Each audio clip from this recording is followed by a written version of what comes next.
Welcome to historic Memphis, Tennessee, home of the National Civil Rights Museum. Today, ESPN and Major League Baseball bring you a special game between the Cleveland Indians and the St. Louis Cardinals.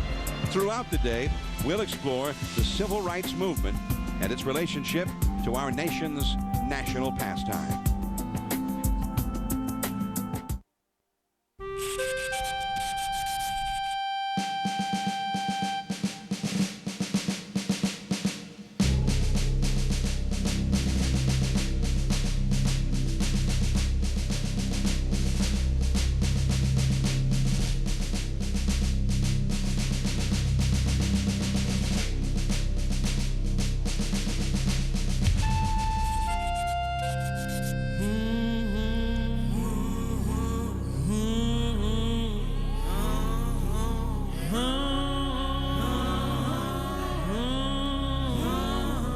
One day right there in Alabama, little black boys and black girls will be able to join hands with little white boys and white girls as sisters and brothers. I have a dream today.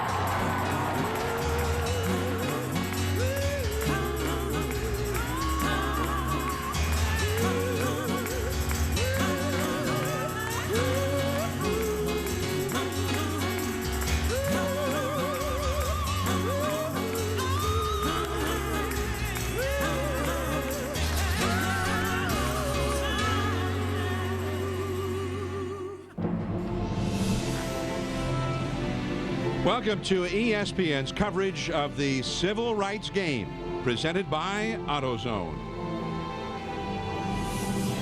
It's a humid, wet, late afternoon in Memphis, Tennessee. Today, the final exhibition game of the spring for the Cleveland Indians of the American League and the National League's world champions, St. Louis Cardinals. Hello, everyone. I'm John Miller with Joe Morgan and Peter Gammons, and welcome to our coverage here. Opening day is tomorrow night in St. Louis, but for the last 2 days, baseball has been commemorating the civil rights movement in this country. Baseball's real first claim to fame in that regard was the emergence of Jackie Robinson, who made his debut 60 years ago this year, breaking the so-called color line. So baseball has opened a dialogue here these last 2 days as the percentage of African-American players in this game has started to fall. But Joe, there have been a lot of great moments, great men, great women who have been commemorated here in these last 2 days, important figures in that civil rights movement. And you were involved today in a luncheon presenting an award as part of the festivities here this weekend. Well, John, as an African-American player, as I spoke today, I said I was very proud of Major League Baseball for the recognizing of the fact that the struggle took place here in this country and baseball has always been a part of it. And I'm just very proud that I was there today to be able to present the Beacon of Life Award to the great Buck O'Neil. And the Beacon of Hope Award was given to Vera Clemente, and the Beacon of Change Award was given to Spike Lee, who made our documentary today. But as an African American, I'm telling you, I'm just very proud of the weekend, very proud of everything that's going on, and you can't help but be touched if you're an African American. All right, so Joe Morgan played the 60s, 70s into the 80s, now in the Hall of Fame. Peter Gammons, who is also an award winner in baseball's Hall of Fame as a baseball reporter, is here. And Peter, although baseball has commemorated Jackie Robinson's entrance into the big league 60 years ago, in terms of the actual numbers of African-American players in the game today, it's been dwindling. Well, it has, John, and I think that's one of the most interesting things about this weekend. As baseball has celebrated its place and tried to explain to the American public, look, Jackie Robinson was in the Major League 17 years before the Voting Rights Act was passed. Indeed, today, where in 1975, when Joe Morgan got his first World Series ring, 27.5% of the players in the Major Leagues were African Americans. Today it will be around 8%, and Major League Baseball has been doing the right thing by asking, what do we do and why are we here where we are right now? And I think it's been a very important weekend of discussion and a look forward to the future to try to bring the African American community back into the national pastime.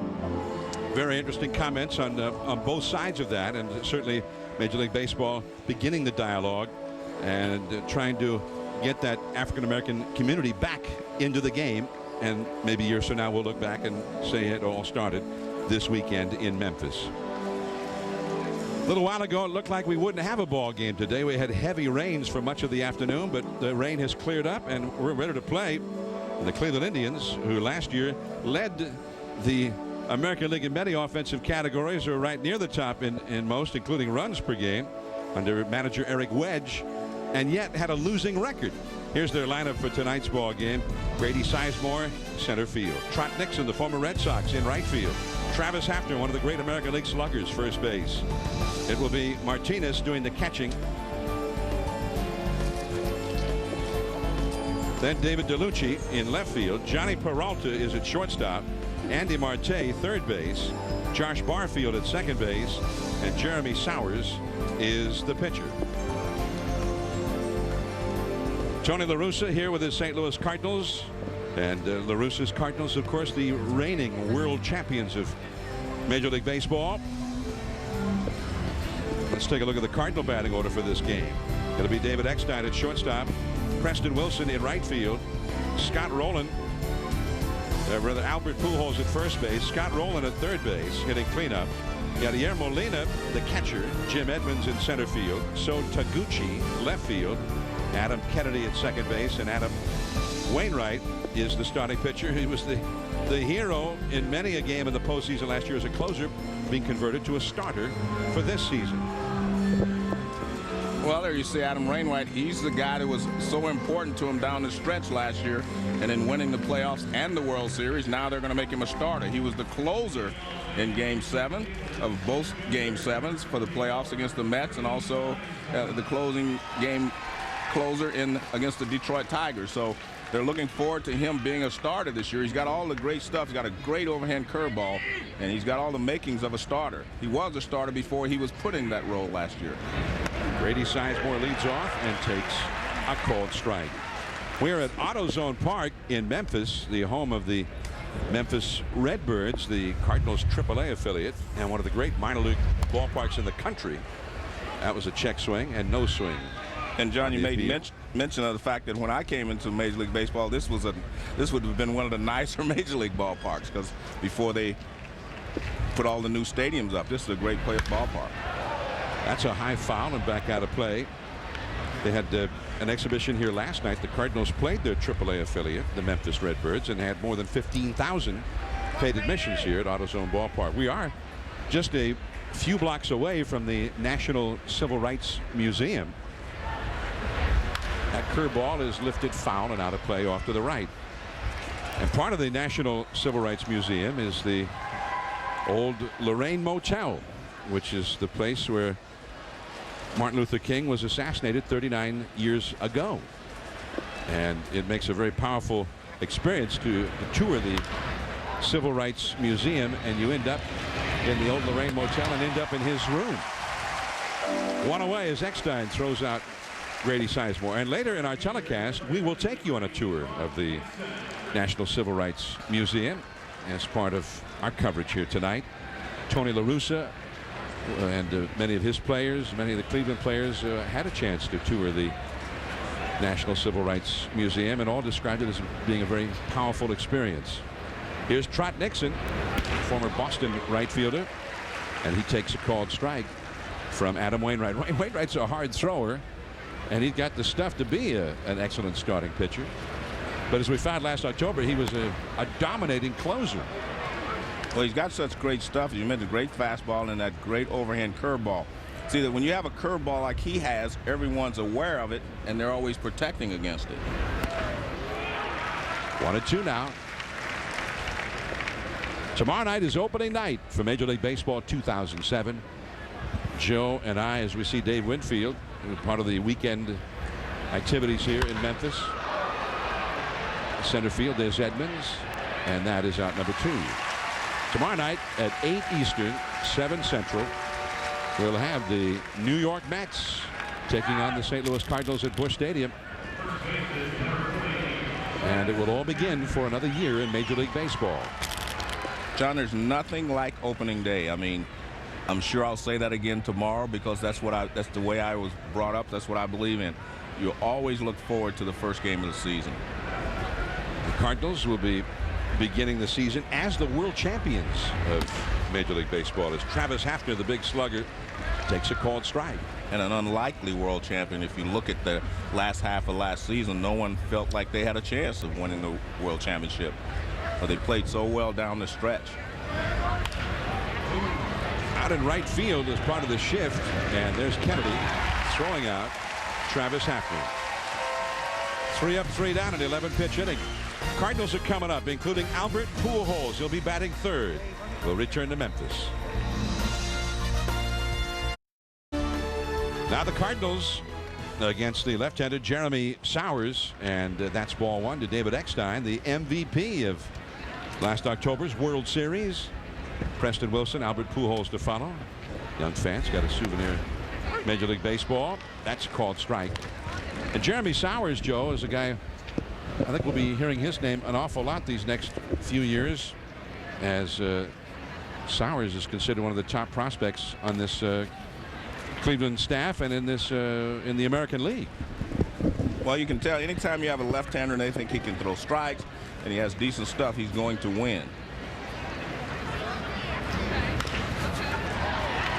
Over at second base, Barfield. He's a new member of Cleveland's ball club this year. Acquired in a big trade in the offseason with the San Diego Padres. Kind of a surprising trade, too. Well, it definitely surprised me because I think Barfield is going to be one of the great young players in the game before it's over. And he got off to a very good rookie season, and you usually get better after that. So they decided they needed more power, so they needed a third baseman, and they made Barfield expendable. I'm sure Cleveland really wanted him badly. Cleveland had very poor defense last year, and they're hoping that Barfield will help improve things in that regard. Preston Wilson, right to shortstop. Johnny Peralta throws him out. So quickly, 2 men are gone, and here comes Albert Pujols.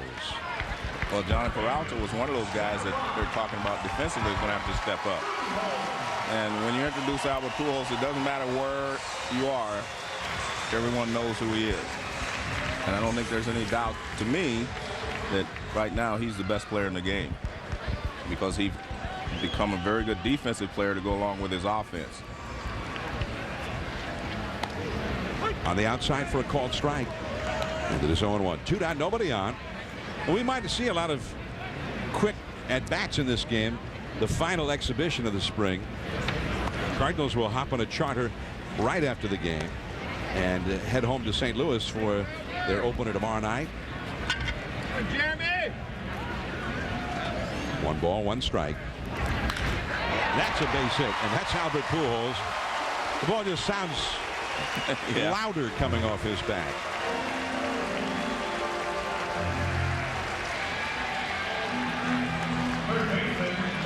Well, the one thing about Albert Pujols, first thing to notice is balance. See how he stays there? Everything's right in the proper perspective. He doesn't get his upper body out over his front foot. Anytime you get your upper body out over your front, you can use nothing but your hands. He stays back, keeps in balance, and you can't fool him with anything except a changeup every once in a while. Scott Rowland, and had David Eckstein not ended up as the MVP of the World Series last year, it's likely that Scott Rowland would have gotten it. He was that good in the World Series, and in fact in the League Championship Series against the Mets as well. A great finish. And it was a great bounce back for him, John, because he wasn't even playing every day, and then they were struggling. He was struggling, and all of a sudden it just shows you what a superstar can do. You always stay with him because he's able to come out of his slumps at the right time. 1 ball, 1 strike, 2 down. That is in the hole. Peralta from his knee to Barfield for the force out on Pujols. Nicely done by Johnny Peralta. 1 hit, 1 left. On to the second inning. Victor Martinez coming up. No score. It was April 15, 1947. Jackie Robinson became the first African-American to play in the modern era of Major League Baseball. Jackie would go hitless on opening day, but would score the game-winning run for Brooklyn. Robinson would end the season hitting .297, led the league with 29 steals, and also earned Rookie of the Year honors. Jackie Roosevelt Robinson, 60 years ago this year, breaking baseball's color line and changing the game and changed the nation. And he is being commemorated as part of the Civil Rights Game, the first Civil Rights Game staged by Major League Baseball. And remember, it is culminated with this game, but it's been an entire weekend of it, starting yesterday. Here's Victor Martinez against Wainwright. That one hit the mound, and Eckstein throws him out, 1 away. John, I know you're not a big party person, but last night they had a reception at Isaac Hayes, club, restaurant across the street from our hotel. I know you went for a little while, but it was just a great atmosphere. A lot of, Isaac Hayes from Memphis, David Porter, one of the writers, and the Gap Band were the performers. It was just a great occasion. Like you said, it's been an entire weekend of fun for the people here in Memphis. Yeah. I was there. I was partying. Yeah, no, I saw you. Then when they ran out of the fried catfish, it's time to go. I called it a night, yeah. 1 ball, 1 strike out of David DeLucci. Joe, in 1972, at the World Series, in what sadly turned out to be Jackie Robinson's last public appearance. Right. You had your first chance to actually meet Jackie Robinson. Well, I was there. That wasn't my first chance, but I was there for his speech where he said that he'd love to be around when he'd be happy to see when they had an African-American manager in one of the dugouts. So that was his last speech and the last time that I had a chance to see him. It was interesting because I remember the expression of the people who were standing behind him. Some of the people from Major League Baseball. I don't think they were excited about that speech at that time. So it just tells you how far we have come since then. I mean, Bud Selig and the commissioner and his people are excited now, but they were not excited when Jackie Robinson said he'd be happy to see an African-American manager in the dugout, because I remember watching the expression of the people behind him that day because I was in the dugout when he was making the speech. Well, that was commemorating the 25th anniversary of his breaking the color line, and Larry Doby, who followed Jackie Robinson about 11 weeks later with these Cleveland Indians. Right. Bill Veeck owned the Cleveland Indians at that time, and he signed Larry Doby as the first African-American player in the American League. And both of them were there that day, and they were being honored, and then Jackie Robinson took baseball to task. Right. Well, as I've said, one of the things about Jackie Robinson, we all know the great and good things that he did. Jackie would not accept someone telling him no. If he thought he was right, he would push forward, and he did so. I mean, Jackie Robinson demanded respect. He demanded respect not only from his teammates, but from the players who played against him. I mean, he never gave in. Johnny Peralta draws a walk, the first base runner for the Cleveland Indians, and the batter will be Andy Marte, Cleveland's new third baseman for the year. No score in the game. We're in the second inning. Jackie Robinson, many feel himself would have made a very fine Major League manager. Yeah, and one of the things that I would say that still kind of haunts his legacy is that he wasn't given the opportunity to be the first African-American manager as he was the first African-American player. Adam leaning on that curveball in there for a strike. I mean, he really wanted to be a manager. I mean, that was one of the things that he wanted to do, and obviously Major League Baseball wasn't ready for that at that time, and he never had an opportunity to manage in the major leagues. A very poignant moment in the film that we were able to see here at the ballpark, the documentary that Spike Lee produced for this weekend, an 8-minute film looking back at Jackie Robinson and Larry Doby and the Civil Rights Movement. And Frank Robinson commented about that day in 1972 that we've been talking about in Cincinnati at the World Series, where he did take baseball to task. And then Frank Robinson immediately followed that by saying, well, he was hoping to soon see that day when an African-American was managing a major league team, but he didn't live long enough to see it. And Frank Robinson, of course, the words were so pointed because Frank Robinson was the first African-American major league manager. And we're going to have a chance to talk with Frank today about that, as he is here in town along with many other dignitaries and people involved in Major League Baseball and people who have done great things in the game and in the country. 1 ball and 2 strikes to count to Andy Marte. And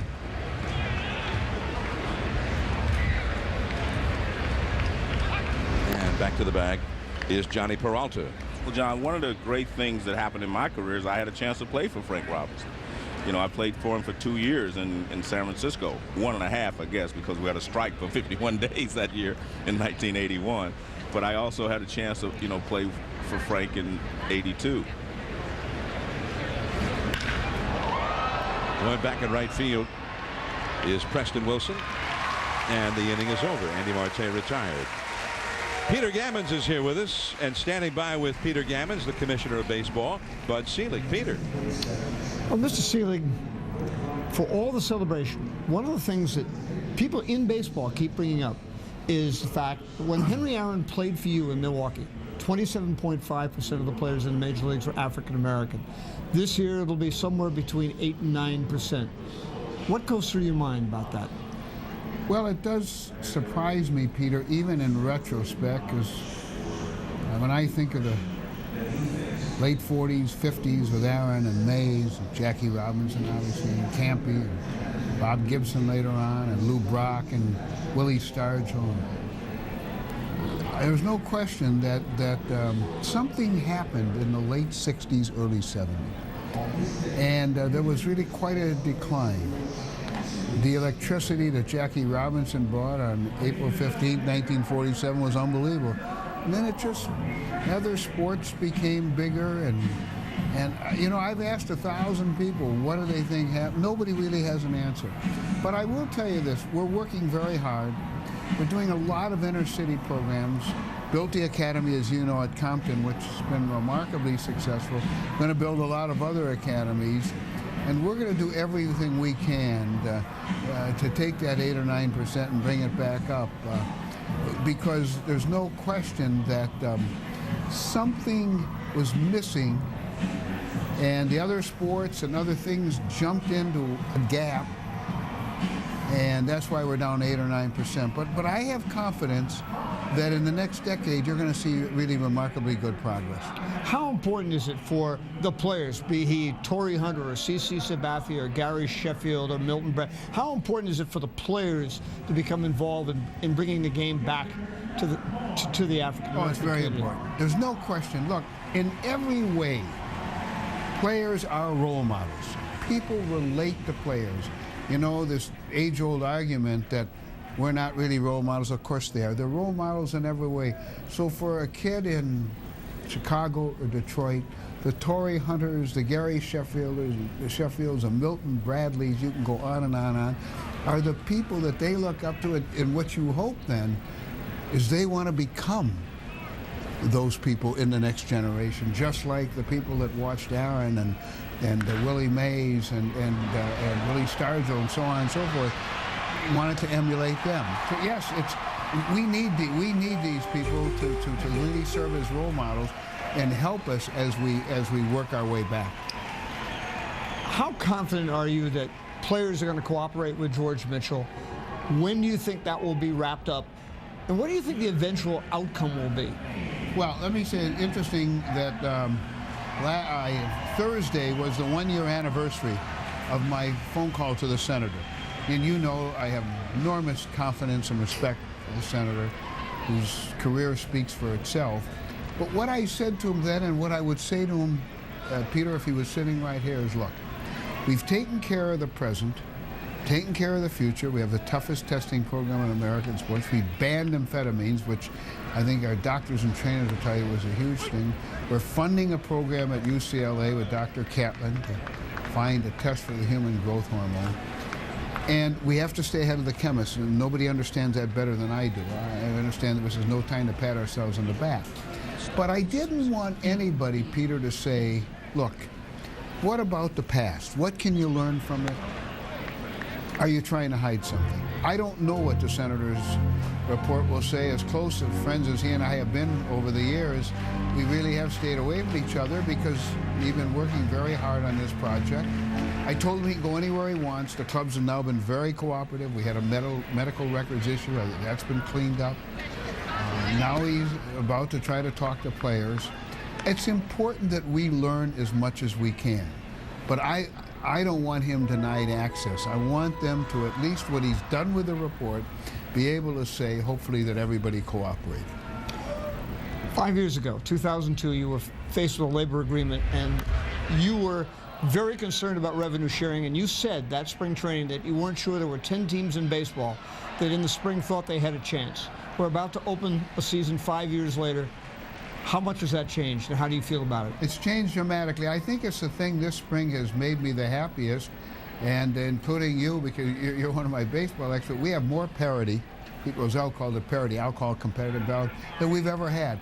I believe you could make a very compelling case, and I've heard a lot of writers say this, that there are anywhere from 22 to 25 teams that have a chance to either win the division title or win the wild card. That is remarkable. And in fact, there's only really 5 or 6 teams that you can really say today don't have a really significant chance to win. You're always going to have some teams that are bad, no matter what the situation is. But this situation has improved so dramatically. My test is Labor Day. Last year we had 18 or 19 clubs that had a legitimate shot to win on Labor Day. This year it will exceed 20, and that makes me very proud and very happy. Oh, it's very important. Bud, thank you very much. Peter, good to be with you. John? All right, Peter, with Commissioner Bud Selig of Major League Baseball. I'm John Miller with Joe Morgan back upstairs, and so Taguchi with runners at first and third hits a fly ball, and in left center Sizemore takes it, but Yadier Molina tags up and scores the first run of the game. It is 1-0 St. Louis at AutoZone Park here in Memphis, the Civil Rights Game. And we're very pleased now to be joined by the great Hall of Famer Frank Robinson, who also was the first African-American manager in Major League Baseball. And Frank, we were talking about the poignant moment in the Spike Lee documentary where you talked about Jackie Robinson sort of taking baseball to task in 1972 at the World Series, saying that he was hoping to see the day real soon where an African-American manager was in the dugout, but he did not live long enough to see it. No, it was just a short period of time after that, John, a couple of years, and it was too bad, and I recognized that when I accepted the manager's job at the press conference. It was too bad that Jackie wasn't able to be there to see that. Well, how difficult was it being the first African-American manager? We know how difficult, it's been chronicled how difficult it was for Jackie Robinson, but guess what? I don't think anyone's ever taken it and did it on a chronological basis with you, how it was the first day right on through your last day. Well, everyone says it was as tough as Jackie, right? I said, no way, not even close.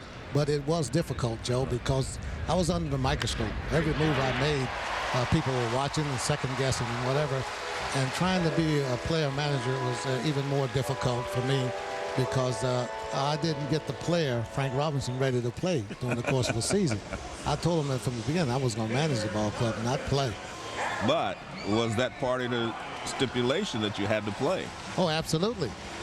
When it was offered to me, they didn't ask me. They said, we want you to be the player manager. I said, I don't want to play. I'd like to manage the ball club. They said, no, we want you to be the player manager. And I had to be the player manager. And I said, okay, what's the salary? And they said $200,000. And I wasn't great in math, but I said, wait a minute, something's wrong here someplace. I'm due 180 next year to play. Right. And they're going to give me 200 to play and manage. I said, that looked like it's about 20,000 to manage. And I said that to Phil Sage. I said, you only offer me 20,000 to manage? He says, that's right, take it or leave it. So I had a decision to make. Well, I'm being honest with you, I'm glad you made that decision, and we all are, because you had to start someplace. Absolutely. It was a while, though, after you broke that color line in baseball before other African Americans had a chance to manage in baseball. As Adam Wainwright crushes one that will head out to the center field wall, being chased by Sizemore. Edmonds scores, and Kennedy right behind him.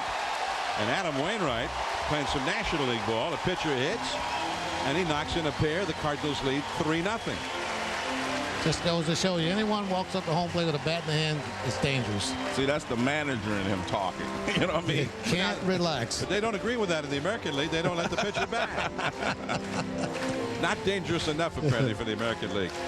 We're watching the Cleveland Indians here take on the St. Louis Cardinals. The Cleveland Indians, 11 weeks after Jackie Robinson was signed or broke into the big leagues with the Dodgers, Larry Doby signed with the Cleveland Indians, the first American League team to have an African-American player. And then Cleveland was the team that signed you to be the first African-American manager. Right. You know, and Larry never got his just dues being the second. You know, it's always the first guy, the first person to do something that always remembered in people's mind. And it's just too bad. And I think it bothered him a little bit also. And well, it should. But he was a very fine ball player himself. But then the second, as we see some old film of Larry Doby playing center field for Cleveland, should have won an MVP award the year the Cleveland Indians won 111 games, which was an all-time record at that time. Had a great year, led the league in home runs and RBIs, but finished second in the MVP balloting behind Yogi Berra. And it said something, I think, about Larry Doby. His comment that year and for years after was always the same. He said, well, I was a little surprised I didn't win it because we were first place and all, and I led in home runs and RBIs. But Yogi Berra had an MVP type season. He deserved it as well. So he was magnanimous in that regard. Larry Doby became the second African-American manager, but just for a part of a season in mid-year 1978. That's right, with the Chicago White Sox. And Bill Veeck, who had signed him as a player, brought him in to manage the White Sox. Yes. Now, after that, it was a while. I think the next African-American manager was you again in San Francisco. Is that right? I think so. How about that? You know, the thing about it is, you know, it's great to be the first. It's great to be the second. It's just great to be in this game. Frank Robinson, 586 home runs, one of the greatest ever to play the game, is here with us. The Civil Rights Game from Memphis will continue. Documentary film, and also Mrs. Roberto Clemente, Vera Clemente, received the Beacon of Hope Award as she and her family have had the ongoing job of continuing her husband's vision and passion for helping others with the city of sports down in San Juan, Puerto Rico. So very nice moments before the game. Frank Robinson is here with us as we've got Cleveland playing St. Louis in this exhibition game. St. Louis leading 3-0 as we start the third inning. Josh Barfield, the former Padre, facing Adam Wainwright. Joe Morgan, who at one time, before he became a fellow Hall of Famer with Frank Robinson, Joe Morgan played for Frank Robinson with the Giants. Yeah. Frank probably doesn't remember this, but Frank and I wouldn't say a confrontation because I would have lost, but we didn't see eye to eye on opening day. He pinch hit for me. You pinch hit for him? Yeah, absolutely. Yeah, but here's the point, John. And I said to him, I went in his office after, and I said, Frank, look, if I'm not hitting well 2 weeks down the road or whatever, I don't have a problem with that. I don't have this ego like that. I said, but opening day? So we had that discussion, and things worked out pretty well. He didn't wait that long.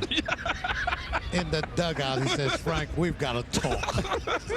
After the game, we have to talk. But I have to say this, and I meant it, and I've said it before. I got in trouble last time, but I was very proud that I had an opportunity to play for Frank Robinson, you know, first African-American manager, and it was a proud moment for me because, you know, I'd played all my, 20 years or something. I'd already played for a lot of different people. Some of them I liked, some of them I didn't. And I had an opportunity to play for Frank. And being honest with you, we've had a good relationship, friendship since that time. And he taught me a lot about the game. He really did. And I only wish I could have played for you sooner. I might have been a better player. I mean that. Well, I had a little career myself, so I had to get that work on that. Huh? You know, but I was the first one to be hired, first one to be fired, first one to be fired a second time, first one to be fired a third time, and the first one to be fired the fourth time. Wow. Uh-huh.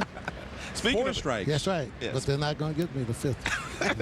Well, speaking of that, what are you doing now? What are you going to do now? Well, that's a good question, Joe. I'm going to do a little bit of everything. I'm going to be a special assistant to the executive vice president of baseball, Jimmy Lee Solomon, and hopefully I can help him out in doing a lot of projects that he has and take some of the load off of him in different areas of baseball responsibilities. Well, the great thing with me is that, you belong in the game because you contributed so much, and I've often said this. I don't think there's anyone, I won't say that you're the smartest guy in baseball, but I don't think there's anyone that knows more about the game than you do. So I think it's well-founded that you're going to stay in the game. Well, it's nice to be around it. I want to be around it as long as I can feel like I can contribute something to the game to make it better. And my health is good and my energy is good. So if someone wants to pay me to be around or want me around, that's fine. If they don't, you know, we'll look for something else. Well, speaking of, what can we do to get more African-American managers into the game? Well, Joe, that's a very difficult question. Everybody's got an opinion on that. But the thing about it is, I think you have to prepare yourself for the day that it comes. You know, like I spent 6 years in Winterboro, managing down there before I got the opportunity. You can't look for someone to give you something only because of what you may have done as a player. Right. So you have to prepare yourself. I'm not saying you have to go to the minor leagues, but you have to prepare yourself and be available.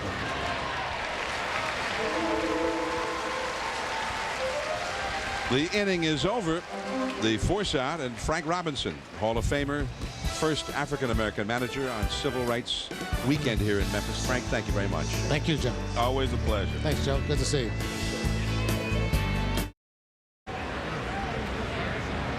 This is Albert Pujols, who became an American citizen during the offseason.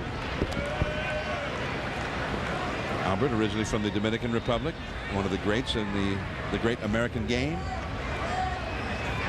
Single to left his first time. That ball is drilled, and that ball is gone. And that got there in a hurry. I think he's ready for opening day. Albert did not have a very good spring, hitting only .265 until this one. A hard single to left, and now a line drive home run. Well, they turned him loose on a 3-0 pitch, and I'm sure they'll do that a lot during the season as well. But as you said, this is just a line drive home run. It's not your big fly variety. It's a line drive that just goes right out of the ballpark. And look again, that the balance that he has, the extension, everything is perfect on that swing. Now Scott Rowland fouls one away. 0-1. We were talking about 1954, the Supreme Court hearing the Brown versus Board of Education. That was 7 years after Jackie Robinson and then Larry Doby had broken the color barrier in Major League Baseball. At shortstop, Johnny Peralta. And Travis Hafner, who ordinarily is a DH. He almost never plays first base. And we're getting a look, I think, at why that is. He thought he could catch that one and stay in the bag, but was not able to do it.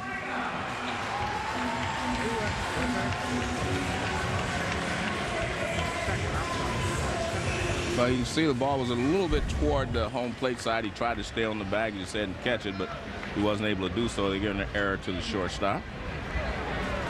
Although should have just been one base. So nobody out. Yadier Molina will come up now. Yadier Molina got an infield hit his first time. 4-0. The Cardinals lead. We're in the last of the third inning here in Memphis. But Joe, in 1954, 7 years later, not every major league team still bought into the concept. Right. 1954, Willie Mays won the MVP coming back from military service. Yogi Berra won it over Larry Doby in the American League. Although Larry Doby played for a team that set a record in wins and also led the league in home runs and RBIs. Which is normally a win for the most valuable player. There were 16 major league teams then, and 12 had signed African-American players, but there were still 4 teams that had refrained from doing so. One in the National League, the Phillies, the Yankees, the Red Sox, and the Tigers in the American League. And a base hit from Molina. Rowland will stop at third. So the Cardinals are hitting the ball hard here against Jeremy Sowers in the third inning. Still nobody out. Runners at first and third, and Jim Edmonds is coming up. It would be several years after 1954, in fact, before every major league team had integrated. The Red Sox were the last team to do so in 1959. The Tigers 1958, and the Yankees signed Elston Howard, their first African-American player, in 1955. Joe, I know that you knew Larry Doby well. Very well. And in fact, you spoke at his funeral. Yeah. A very sad occasion. Very difficult to do, but yeah. But I know you felt very strongly about Larry Doby. He visited with us in the booth 10 years ago at Jackie Robinson night at Shea Stadium. I had a lot of conversations with Larry, you know, both at the Hall of Fame at the inductions, and also just, you know, casually over the phone at times. We were both golf enthusiasts. But I think the one thing I remember about him more than anything else is that he never carried a grudge over his treatment, you know, that first year when he came in. And he was treated very poorly, as, you know, was Jackie. He was explaining to me that when he first was introduced to his teammates in the clubhouse, the manager walked him down the row. Everybody stood by their locker. He introduced him to the players, and they wouldn't shake his hand. Only a couple of guys would shake his hand. And there were only a couple of people that would warm him up before the ball game, et cetera, et cetera. So, and the thing that I always remember about his personality and his character is that when we finally got to the Hall of Fame, and a lot of times players would come up when other guys were inducted, and there were a lot of those guys that wouldn't shake his hand that were at the Hall of Fame, and he would never tell me who they were. He said, Joe, it doesn't matter anymore. You know, we've got to move on. And I always respected him so much for that, because I was curious, of course, because, you know, there were a lot of ex-Cleveland Indian guys there, et cetera, and he just would never tell me who wouldn't shake his hand. He had a story about the first actual game he played in the field, and he'd been a center fielder most recently, but he played other positions in the Negro Leagues.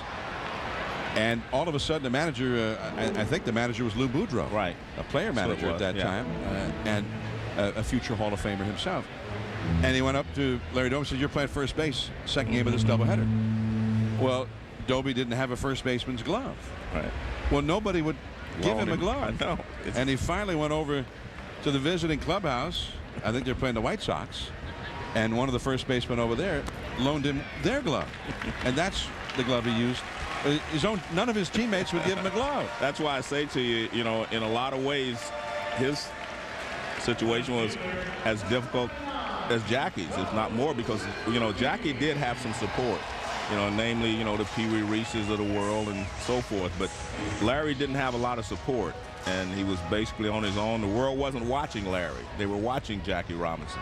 So, you know, a lot of things happened to Larry that were unacceptable at the, you know, now, but they were just commonplace at the time. Bases are loaded for the Cardinals. The batter is Taguchi. The infield double play depth. The Cardinals lead 4-0 here in the third. Jeremy Sowers, the young lefty, on the mound for Cleveland. Well, Cleveland had an infielder by the name of Joe Gordon at that time. And Larry Doby said that Joe Gordon was the guy who came up to him and said, listen, because as you say, nobody would warm up with him before a game. Yeah. I mean, you gotta get your arm You gotta loose. warm up. Yeah. And nobody would play catch with him. And then Joe Gordon walked over to him and says, hey, let's play catch. And he said almost every day, Joe Gordon was the guy. That was the guy. I just didn't want to throw out names because people start trying to deduce who it was, wouldn't shake his hand, etc. But Joe Gordon was kind of his I don't savior. have that problem. Okay. But Joe was kind of his guy. I mean, Joe, you know, was his Pee Wee Reese, so to speak, as Pee Wee Reese was to Jackie Robinson. 2 balls and no strikes to Taguchi.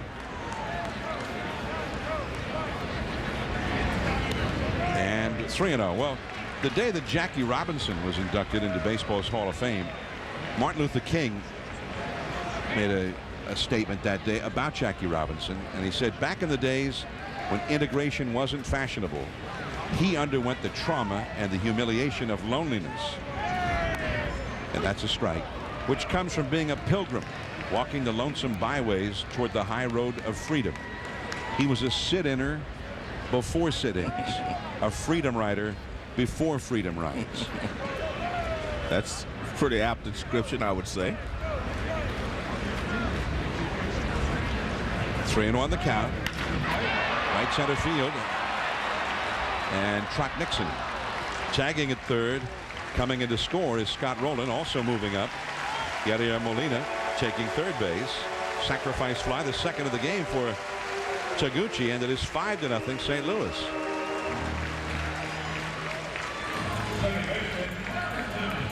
(1947), as we've been discussing, Jackie Robinson was the first African-American player to break the color line. Larry Doby followed 11 weeks later in the American League.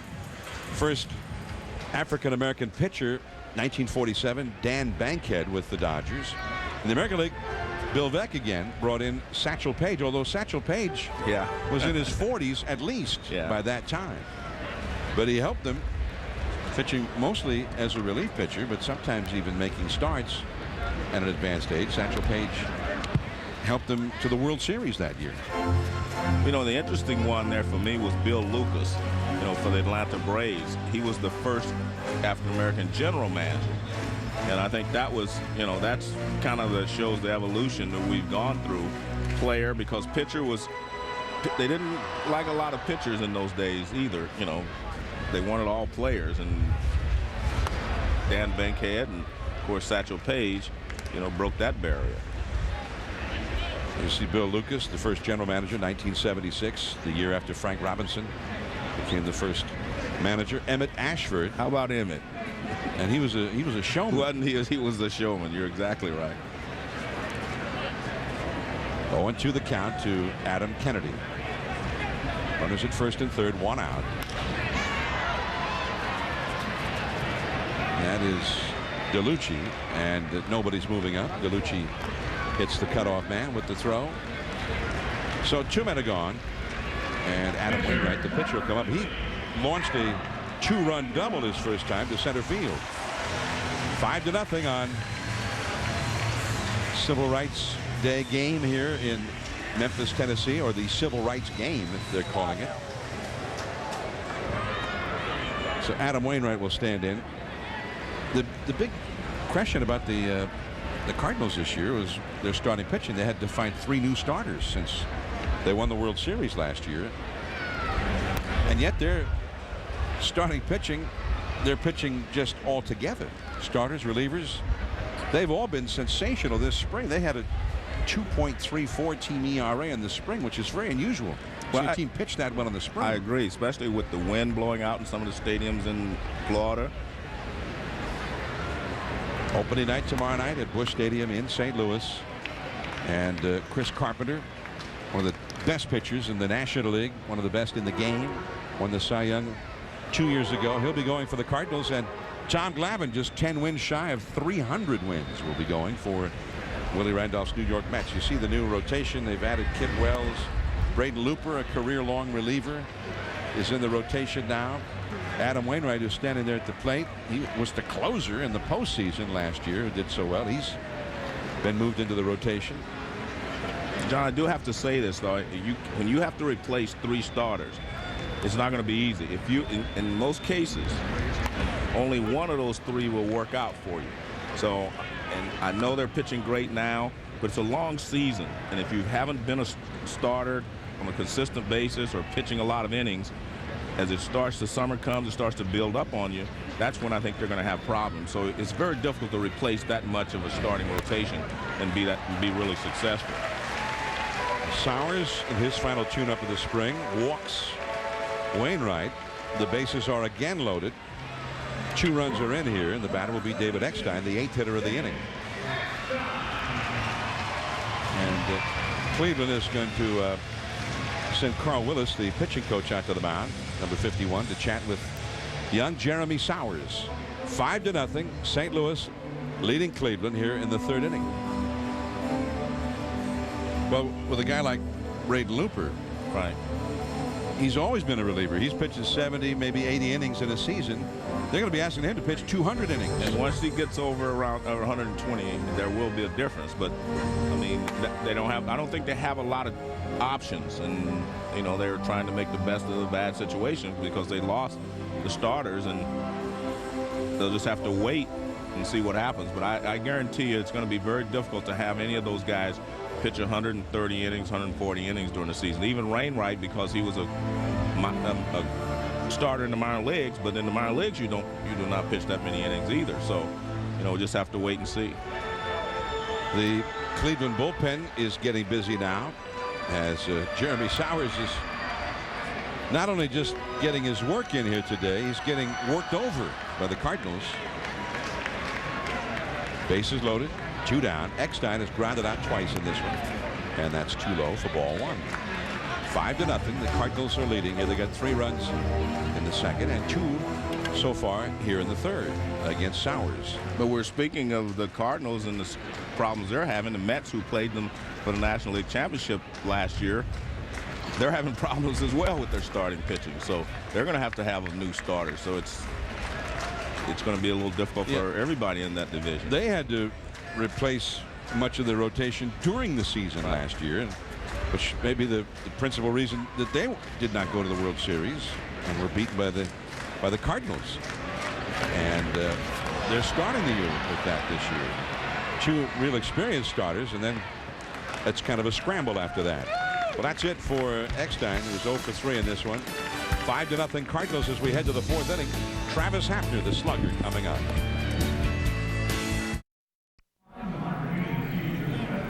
Well, we're in the top of the 4th inning here in the Civil Rights Game here in Memphis, Tennessee, with the Cardinals leading the Indians 5-0. And I'm with Vera Clemente, widow of the late, great Roberto Clemente. Vera, when you look out and you see great Latino players like Albert Pujols and Victor Martinez, does it make you think about Roberto's legacy? Yes, because Roberto wanted to dedicate his life after he retired. That was his plan, to work with the youth, to build this complex, not only baseball, different sports, but then to work with them and dedicate the time to the youth. And when we see a young player that they achieve, and then they are signed by minor leagues and then major league, we really feel very happy, that is happening. For example, in Puerto Rico, that they love baseball. We love baseball always. Roberto died giving his life on a humanitarian mission. How important do you think that is in his legacy in Puerto Rico? Okay, for me, it's very something special, because 34 years, almost 35 now that he disappeared. Every year the people remember him more. Instead of being a little less, every year is more. And then not only in Latin America, Puerto Rico, or in the state, even in Europe, different countries, they're honoring him. They're still honoring him. And then the different generations, because I still receive many letters from children, boys that they didn't born. They never saw him, because they are 12, 10, different ages now. And then, and some young couples, especially American people, that they name their baby boys with Roberto's, with like a middle name, or Clemente like a middle name, and they never met Roberto, because they're a different generation. Do you share a bond with Rachel Robinson because of all that was done in the Dodger organization and because of Branch Rickey? I really admire Mrs. Robinson. I admire her a lot. And we see each other once in a while, and her daughter, Sharon Robinson, she's in our board of directors in Puerto Rico. She flies there, like the other members from the state, to participate in our board of directors. And she's a very nice person, Sharon. And what did this award mean to you today? It's very important, and I feel very honored to be here and receive that award, because I've been involved with children and youth all my life, not only after Roberto died, even before I met Roberto. I've been involved with children, but after he died, I just promised to myself. I knew he was frustrated because he didn't have time to start working with the project. He was playing baseball and so many months of Puerto Rico. When he died, then I promised to myself, I know it will be impossible or will be hard to do it, but I will try very hard, at least to have the satisfaction that I tried. But I'm very happy because we have many youngsters that they got a scholarship from sports through our complex, in different baseball and other sports. Then I really, it's not completely finished, but all these years, different generations, they, I'm very happy of the success of the different programs. Vera, congratulations. Thank you very much. Back to John. Thank you. Thank you, Peter. Vera Clemente, who was given the Beacon of Hope award today. Major League Baseball has part of this Civil Rights Game weekend, inaugurated an award which they call the Beacon Awards for people who were beacons of inspiration to us all, and certainly Roberto Clemente was one, and his family, Mrs. Clemente, sons, have kept that spirit alive for many, many years. John, that old saying that behind every good man there's a great woman, well, that's never more true than Vera Clemente, Rachel Robinson. I mean, they all fit in that category. I mean, it's just amazing, and Vera is just, she is Miss Puerto Rico now. I mean, she is there. When I had a chance to go down to visit them, I mean, it's just fabulous the way she is received there. And like she said, Roberto's legend grows every year. It doesn't diminish. It's quite a complex, the Roberto Clemente Sports City. Right. And it's not just for baseball. I think that's what she's most proud of. It's not just for baseball. It's for all track, swimming. They do everything there, and education. It's not just about trying to get kids to the major leagues, because that's not their purpose. Their purpose is to give every kid an opportunity to participate in sports that may not have the funds, may not have the wherewithal to be able to compete or whatever with the other players, but they get a chance to play at the Roberto Clemente City. So back to the idea of where it all started, it's supposed to be fun. Right, exactly. That's exactly for these guys. Some of them, Albert Pujols probably has a lot more fun than most other guys. Some guys, yeah. I remember the quote, they asked Stan Musial why he was always smiling. He said, well, if you're hitting 330, it's a wonderful world.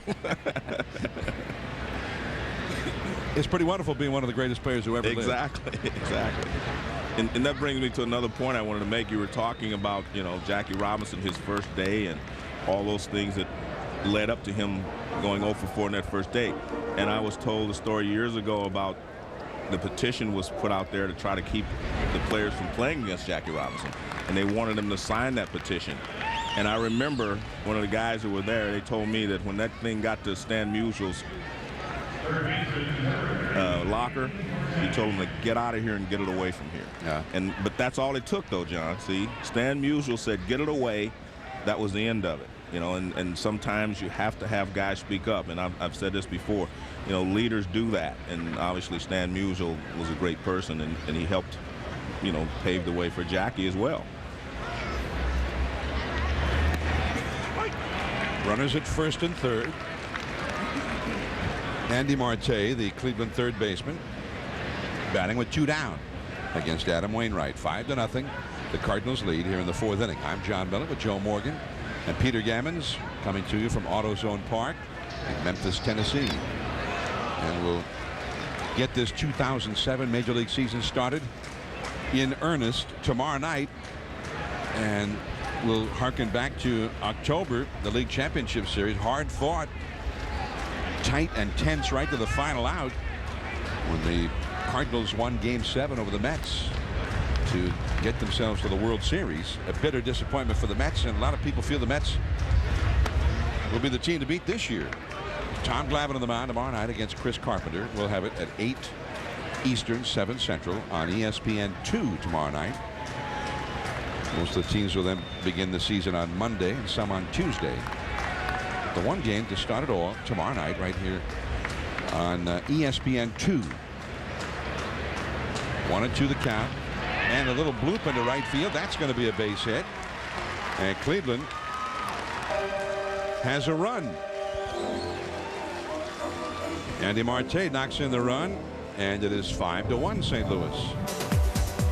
Yadier Molina in the 9th inning at Shea Stadium broke a 1-1 tie with a 2-run homer. And Adam Wainwright threw a hellacious curveball, and that was it. Carlos Beltran caught looking on a pitch that may not have been a hittable. And St. Louis won the pennant at Shea Stadium and then won the World Series. Yadier Molina was one of the most unlikely of heroes based on his season. Of all the guys in either lineup that seemed likely to hit a big home run in a big moment, he seemed not to be one of them. Here's Josh Barfield with 2 men on. 5-1 St. Louis leading. Barfield struck out his first time.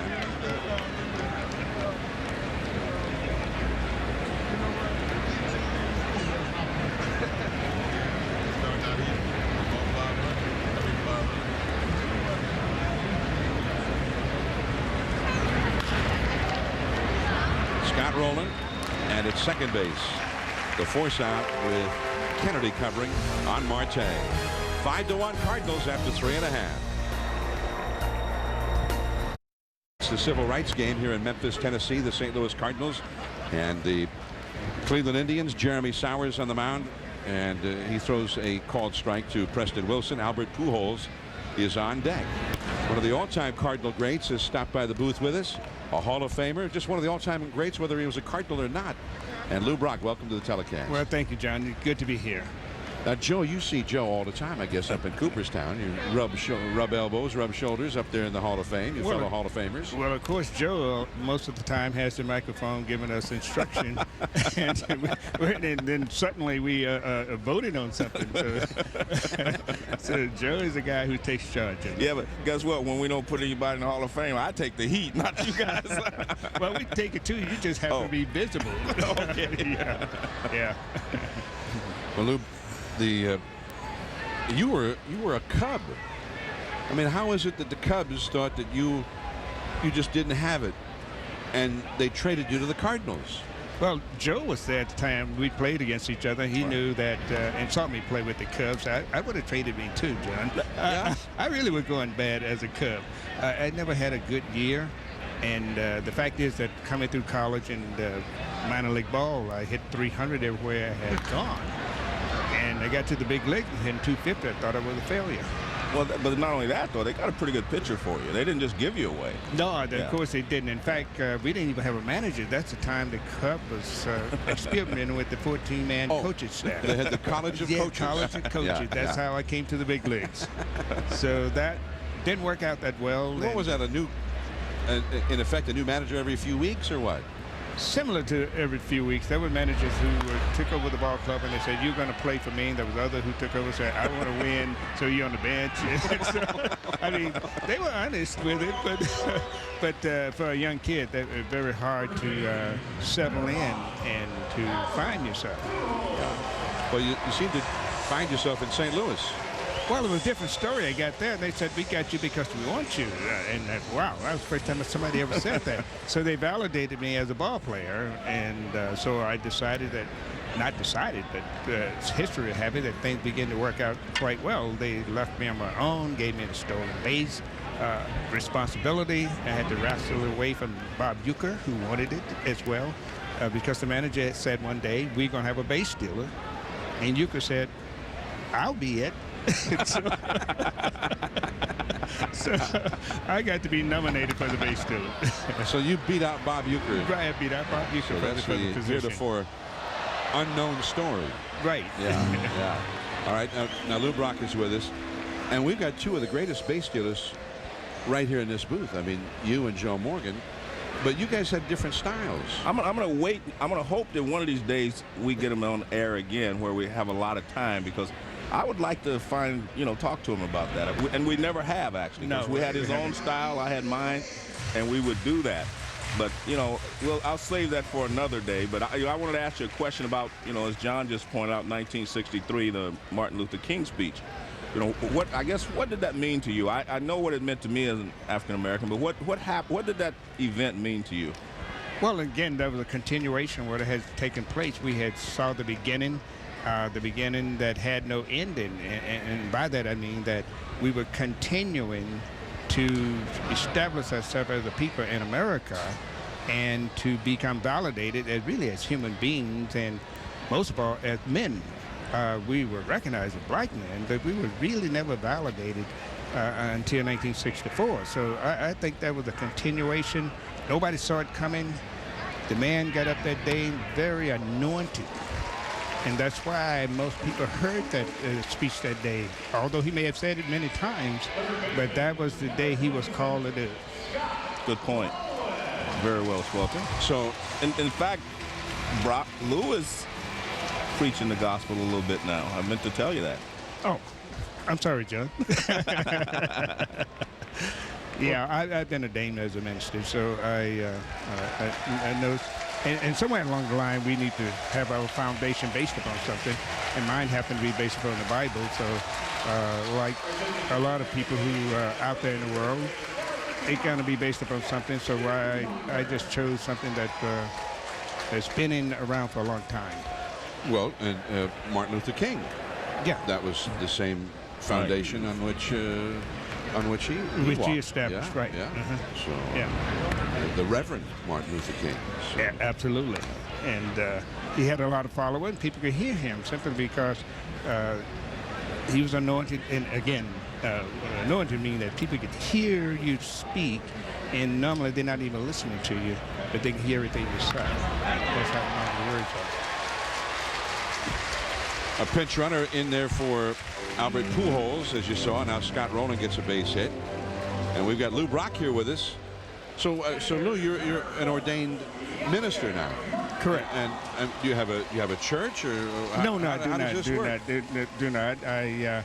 I'm an evangelist. I do a lot of inspirational, motivational, and spiritual messages around the country. I think most people who want to have a foundation can get a foundation. So I happen to be one of the person who sort of help out to find that foundation in life. And I've been to many events where Lou has spoken. So Now, what about this weekend? Did you find yourself inspired at anything that happened here for this Civil Rights Weekend in Memphis? Well, I was very much touched today by what went on in the luncheon. And that was unbelievable, a powerful luncheon that took place here today, and across all spectrum of things. And they sort of brought human relationship to the forefront, having going all the way back and chronologizing it all the way to the forefront. And so I was excited about it, and it seemed as though everybody else left there very much inspired. the first thing I said to John when I got here is how great it was. Julian Bond spoke, Right. and he talked about the Reverend Martin Luther King and his involvement with him. Reverend Kyle spoke. He was the last person to see Martin Luther King alive. He was in the room when he was assassinated, and he rushed to his side, and he's the only one that's still alive. You know, Reverend Abernathy was there. The three ministers were there. And so, like Lou said, it was just powerful today. And for a person, you know, on the other side of the country, I flew all the way here to get here. It was well worth the travel. I mean, it was a fabulous luncheon that they had today. So, Lou, the baseball having this Civil Rights Game, and as Peter Gammons pointed out early on in our telecast, he thought it was very interesting because baseball is at the same time sort of opening the door and saying, we want to dialogue on this. We want to head in the right direction on this, even as African Americans seem to have become a dwindling supply in terms of ball playing talent, fans in the stands, and whatnot. Well, I think we have to start somewhere. A lot of people have ideas about what is happening, what is going on, and why, and what have you.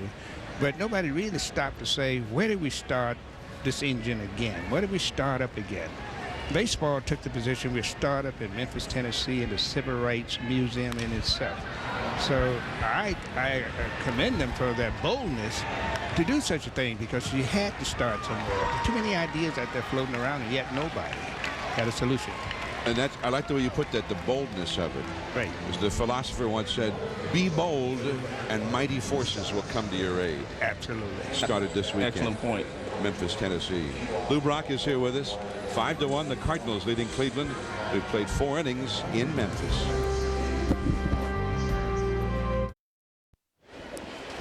Welcome back to AutoZone Park in Memphis, Tennessee. It's the first Civil Rights Game.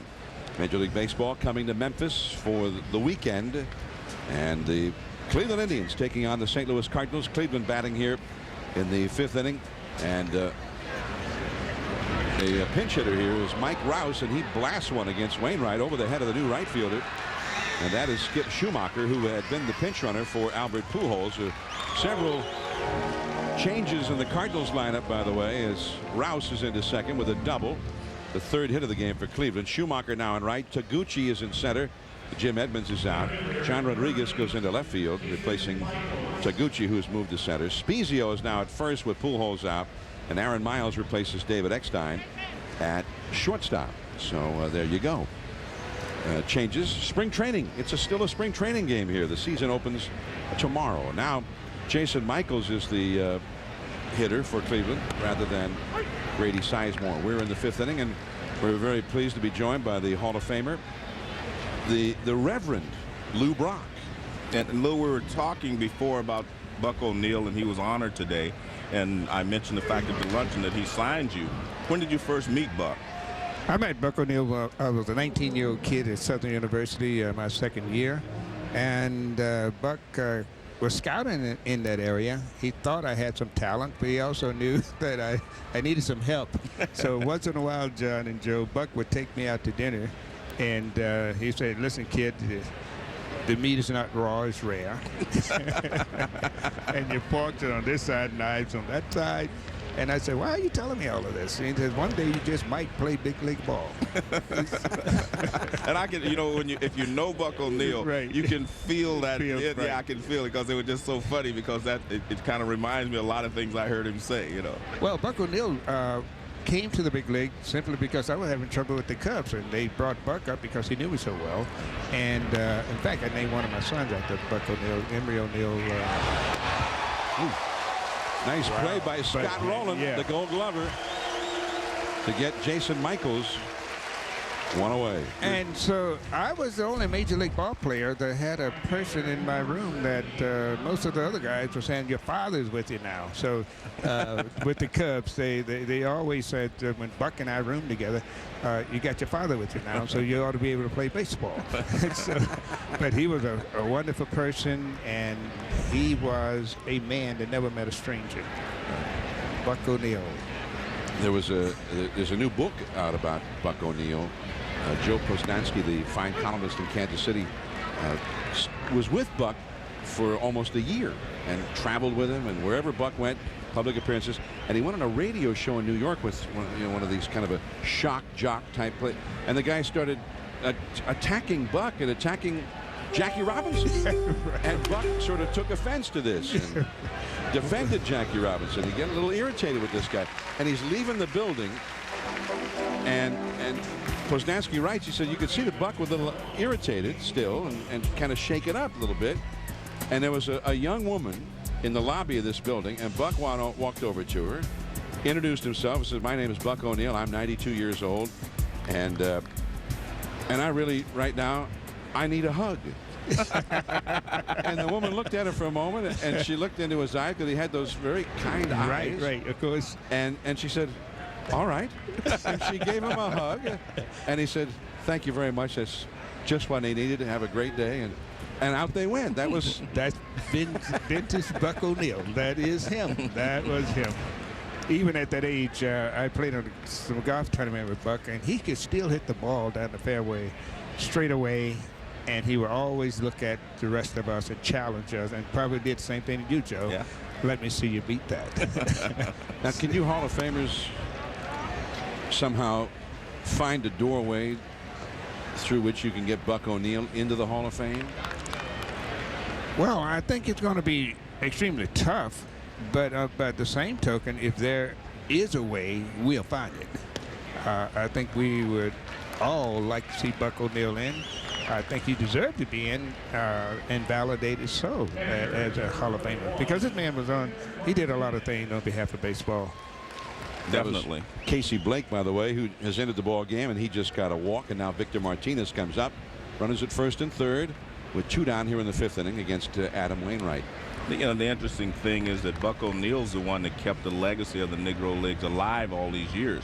He is, in my opinion, directly responsible for the fact that we do have Negro League players in the major leagues other than the Josh Gibsons and the Satchel Pages and those big names. The guys who were just other, lower echelon, if you want to use that word, Hall of Famers. They weren't the guys that we knew about. And Buck kept their legacy alive, and they all got him but him, which is it's a very difficult thing, for Lou and all the rest of us there at the Hall of Fame to fathom. But remember, they can't blame that one on us, Lou. That wasn't the players. That was the committee that was voting. It was a different committee. It wasn't something that the Hall of Famers voted on. We didn't get that opportunity. Yeah, I think we have gotten that vote. Right. I think so. I agree with you. Because of the passion for the game, the passion that Buck had for the game, and the inroad that he made, and the progress because of his efforts. Extraordinary contributions to the game. Absolutely. Yeah. But the problem, and the problem is there are rules for each category. Correct. And therein lies the problem, and that's why the players never got a chance to vote on Buck. He never played in the major leagues. He wasn't executive in the major leagues, and that was the criteria. So he came under the Negro League guidelines, and they ended up with the vote being with the committee and not with the players. 2-1 the count to Victor Martinez. Lou Brock is here with us. One of the greatest ball players, especially when it came to base running. You know, I like the fact you said players, because a lot of people think of Lou Brock as just a guy that stole bases. The guy had 3,000 hits. But you said it the right way. You hit a home run, maybe one of 3 guys ever to do it, into the center field bleachers at the Polo Grounds. Well, Willie Mays was trying to describe that one day. Somebody asked him on that basket catch that they called the catch. In that wall, on the 3 guys hit it over. He said 2 of those guys you recognize, but the 3rd guy you just wouldn't know who did it. I mean, you wouldn't believe that he did it. And I called Willie and said, I like you too. But he knew about Babe Ruth and Luke Easter had done that. They were the big guys who could do it.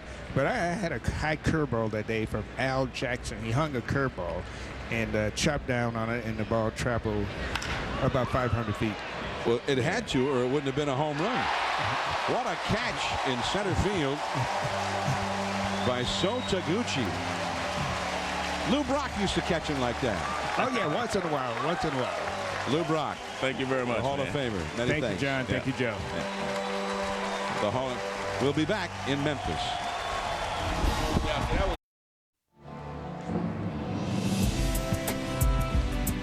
Welcome back to ESPN's coverage of the Civil Rights Game, presented by AutoZone.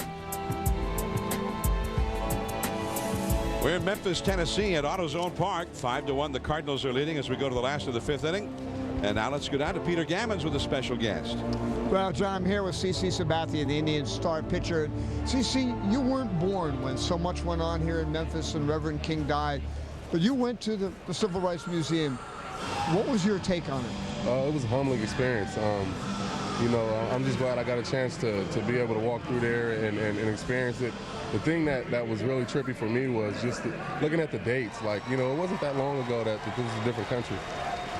Now, when you were a teenager, you were a baseball fan. You had Dave Stewart as an idol. And, you know, close to 20% of the players in the major leagues were African American. It's down to 8%. Why do you think that's happened? I don't know. I mean, you know, I think it starts with the kids. We have to get them back interested. I mean, you know, football and basketball, you know, I think that it's more attracting right now. And, you know, hopefully the current players right now, we can hopefully do something to turn that around. How important is it for players, active players, you, Dontrell Willis, Milton Bradley, and Gary Sheffield and Torrey Hunter and people like that, how important is it for all of you to reach out to kids and try to bring the community back? I think that's the only way it's going to get turned around, is if we have to take control of it and do something, along with Major League Baseball. But I think it's on our shoulders, you know, and you know, hopefully we can come together and turn this thing around for us. Now, you nearly got hurt the other day with a line drive off your arm. Are you all right, and you're going to start the opener? Yeah, I'm feeling pretty good. Threw a bullpen yesterday, 51 pitches, and felt all right. So, yeah, I'm looking forward to Monday. Well, CC, have a healthy season, all right? Thanks. John? Thanks, Peter, and thanks to C.C. Sabathia. And he got injured on opening night last year on a Sunday night in Chicago. We're broadcasting. John, I found something very interesting there in his answer and in Peter's question. And Peter asked about, is it important? How important is it for, you know, the Torrey Hunters of the world and all the other guys to get involved? I thought that was a great answer, in that he said they have to get involved. But it brought me to something I heard today from Claire Smith, the great writer in Philadelphia. She said that when Jackie Robinson broke in, he took a group of African-American players, and once they got a lot of players in the big leagues, took them on a barnstorming tour in the South to get the Southern kids interested in baseball. And I was just thinking about that. I wonder if something like that could work, where in the off season, you know, right after the World Series, some of the African-American players and Caucasian players and Latin players could go some places, you know, on a barnstorming tour where there are not major league cities, you know, where they get a chance to see some major league players. and they didn't have that opportunity before. You know, there are a lot of suggestions out there, and some of them could work, but it's a very difficult situation. I don't think there is one specific answer to how do you get, you know, the African American players back on the field or in the stands or involved. It's very difficult. CC Sabathia has been involved in his hometown of Vallejo, California, on the northern end of San Francisco Bay. He and some friends of his up there in the off season, they've put some money and also some sweat into renovating Little League fields and making these fields fit for play. And it's a slow process, though. And he came out in an article here within the last 2 or 3 weeks where he expressed not anger, but just frustration that the young African-American kids, baseball wasn't even on the radar screen. And he said, even then, he said, I don't know exactly what needs to be done, but it seemed like we should be doing something. That's at number 2. Adam Kennedy is retired. He is facing Tom Masney. Masney, the 26-year-old right-hander, in there now. 1947, Jackie Robinson and Larry Doby were the first African Americans to play in Major League Baseball. By 1959, 17% of the Major League population was African American. 1975, the year of the Big Red Machine, more than a quarter of the Major League population was comprised of African American players. But now, Joe, just about 1 in every 12 or 13 players, maybe an average of 2 per team. As I said, there are a lot of different reasons, Johns. And one thing to remember, it takes a special athlete to be able to make it to the major leagues. First of all, it's not easy.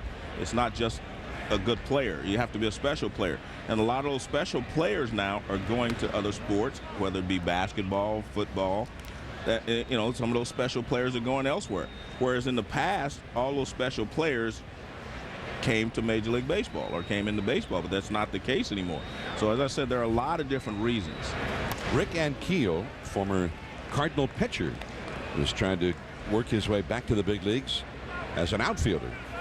And Rick Ankiel is the pinch hitter here for Adam Wainwright, with 2 down and nobody on in the 5th inning, facing Tom Masney, the Cleveland reliever. Hit sharply, but handled by Casey Blake, and Ankiel is retired. The inning is over. On to the 6th inning now from Memphis.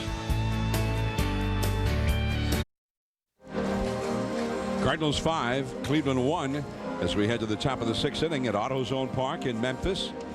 The first Civil Rights Game. Major League Baseball Productions will celebrate one of the best baseball movies ever made, The Natural, on ESPN 2 tomorrow night at 11 Eastern, 10 Central. Players, coaches, and managers discuss the immortal Roy Hobbs, the immortal but also fictional Roy Hobbs. They'll also talk about today's naturals and take their very own swings with Wonder Boy, Roy Hobbs' bat that was formed mythically when lightning struck a tree in his family's front yard. The new pitcher is Russ Springer, and he is greeted by a base hit off the bat of David DeLucci. So DeLucci is aboard, and Johnny Peralta will come up. 5-1. St. Louis is leading. This is the Civil Rights Game, and we're pleased to be joined now here in the booth by another baseball great, Hall of Famer Dave Winfield. 3,000 hits, home run power, great arm, could steal bases. I mean, you could do it all. Maybe lightning that struck Hobbs' bat struck his as well. Hey, guys, you know, first of all, glad to be here. You know, I just grew up in America when kids played all kinds of sports, and I had my opportunity, professional level, to make a choice, and I chose baseball. And you could have gone to basketball or football. Oh, yeah. I could have played NBA, ABA, or NFL, but baseball was what I played since I was a kid, and I was a pitcher and a hitter, and did it all. Well, I guess the question is, you had, at that time, that was the choice you made. Coming up today, would you make the same choice with the NBA being what it is, NFL being what it is? I would choose it as a career, there would be other obstacles in my path where I might have to consider. You know, sometimes it costs money to play baseball. There's a lot of things we've discussed. We didn't have a lot of money, and it was available everywhere.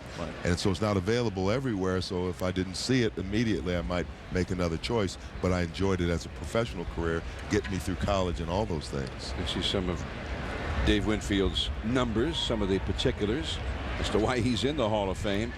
As we've got a runner at first, nobody out here in the Cleveland 6th inning, and Peralta draws a walk against Russ Springer, putting 2 men on, but nobody out, and Andy Marte will come up. But I'm interested to follow up on this.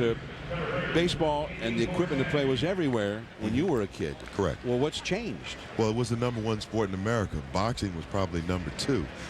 NFL wasn't important in people's lives. NBA wasn't. People didn't aspire to be an NBA player. Did anyone ride a skateboard 30 years ago? No. So there's a lot of other choices. So America, you know, said, well, I don't have to go into one area. And even the top athletes may not even be going into baseball, which is unfortunate. So there's many, many more options nowadays. And let's say it was free at the local parks and rec. They've cut back, so it's not always available. So a wide variety. Oh, here's another one, and it's very important.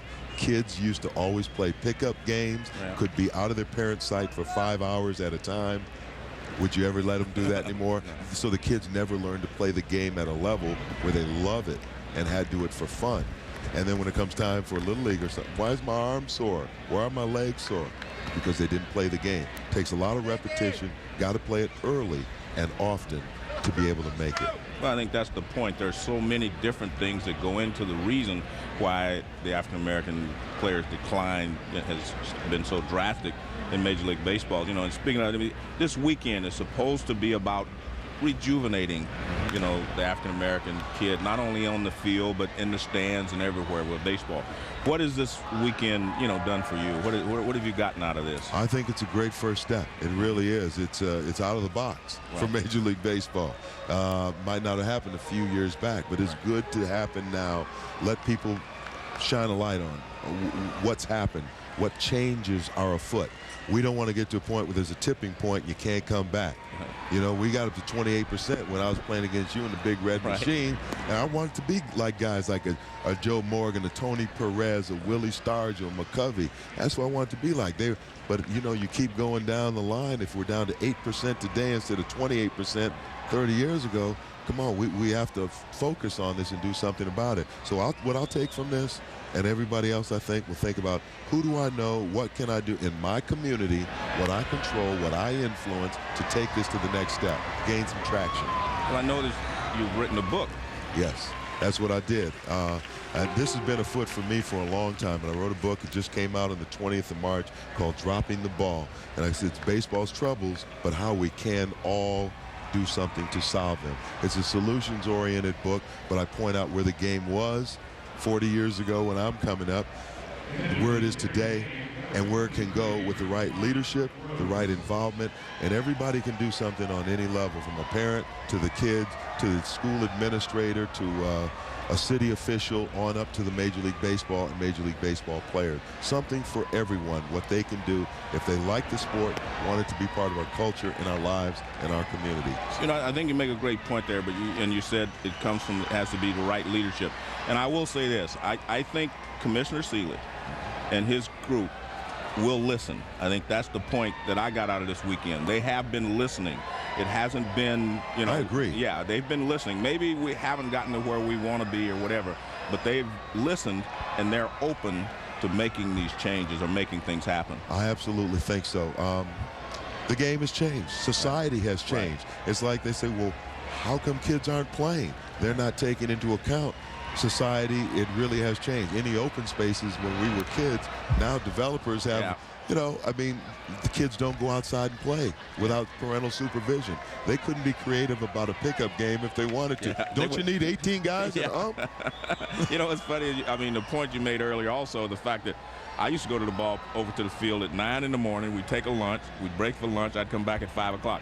Like you said, you do not allow your kids out of your supervision that long anymore. Right. You didn't need a $4 specific labeled drink. Right. You go home with somebody's hose on lawn, you know, cool off.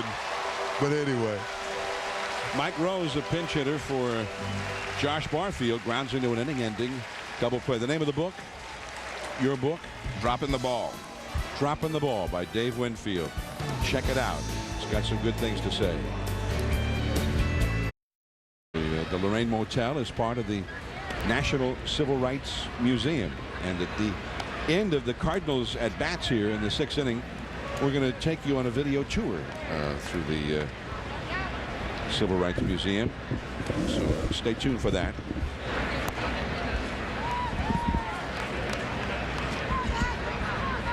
Two 2-0 now to John Rodriguez facing Joe Borowski. Borowski, who has been signed by Cleveland to be the closer this year. They had terrible problems with their bullpen last year. They lost more games late than any other American League team, and that was really the big problem. In fact, their bullpen, one of these statistical analysis groups, Joe, came up with the idea that probably in the last 50 years, their bullpen was in the bottom 3% for effectiveness of every team's bullpen in all that time. Yeah. So Mark Shapiro, the general manager of Cleveland, went out and brought in several new arms for that bullpen to help with Eric Wedge, the manager, try to protect those leads late in games. I like the Dave Winfield, Joe. Well, solutions. He's written this book, Dropping the Ball, Baseball's Troubles, and how we can and must solve them. Is the full title of the book. Solutions is the key word here for me. You know, I've known Dave for a long time. We've discussed these things personally, you know, on and off the field, you know, and I think he has some solutions. I think that's the thing, and I don't think there is one solution. There are a lot of solutions, you know, a lot of things involved in getting to the solution. When the inning was over, I asked him, because there's a feeling in baseball now that so many players make so much money in the game that the best players, who could also make the best ambassadors and coaches and teachers, but they're leaving the game. They're not involved in it. And you've talked about that for many, many years. And it's funny you mention it, because in 1976, after we won our second world championship, I was in the lobby talking to Bob Howsam, and we had that conversation. I said, the problem is that the guys are making enough money now, and you're not paying them enough to stay. And the guys with all this great knowledge of the game and leadership and coaching ability, they're going into other, you know, endeavors. And I think I said we need to find a way to keep those players, those guys involved. And that's the point. We need to keep the guys who know how to play the game involved in the game, and the ones that can lead, to keep those people here involved. Well, Dave Winfield made a lot of money in this game. Yeah. And I asked him, I said, so why did you bother to write this book? Why are you concerned about the game? And he said something interesting, because as Rodriguez is down on strikes for one away against Borowski, and now Aaron Miles will come up for the Cardinals. But he, you know, I thought maybe he'd say something like, well, because I love the game.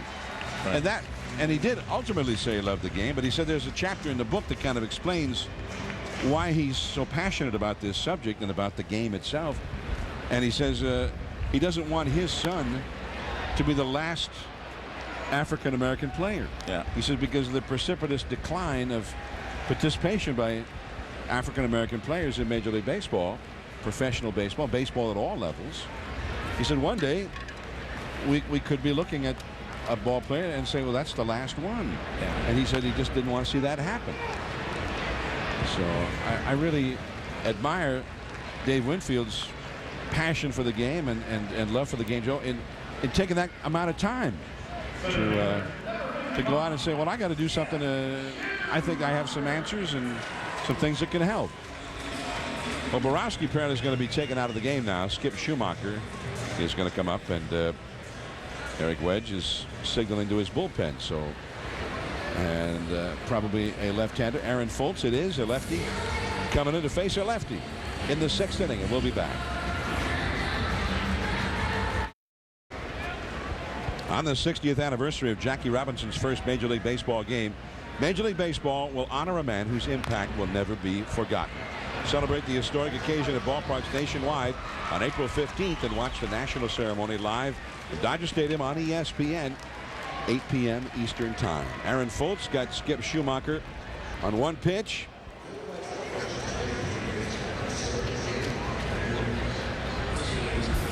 We're heading to the 7th inning now. 5-1, St. Louis.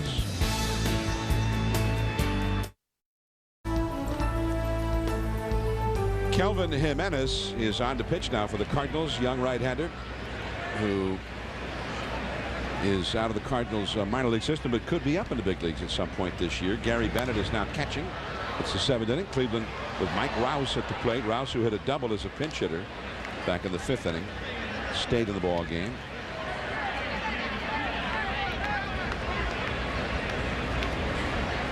One ball and one strike to count to Rouse, and right back to the screen.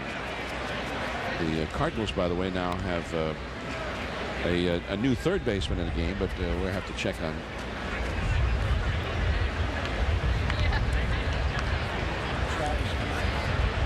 It is Travis Hansen who's over there. 2-2 the count to Rouse.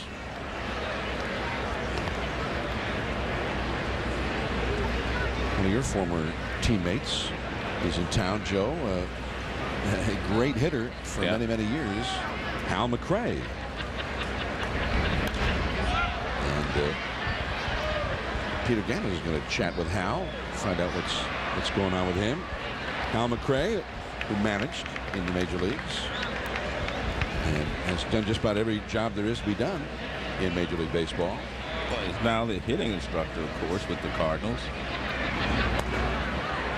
Rouse down on strikes as you get a look at the heat there from Jimenez. Let's go down to Peter Gammons with Hal McRae. Oh, John, yes, I am here with Hal McRae. And Hal, this week, what has this weekend meant to you as a former player who played in the 70s and 80s and someone who managed in the major leagues?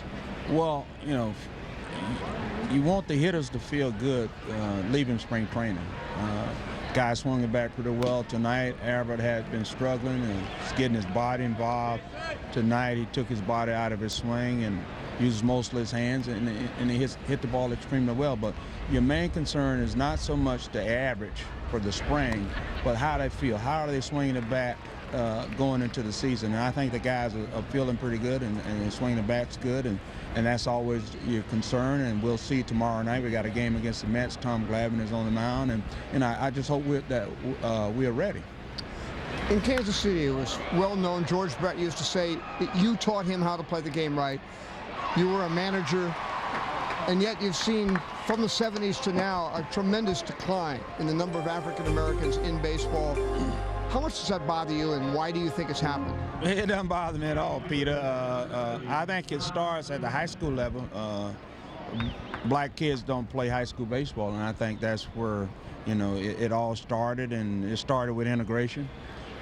It started with spring, it continued with spring football.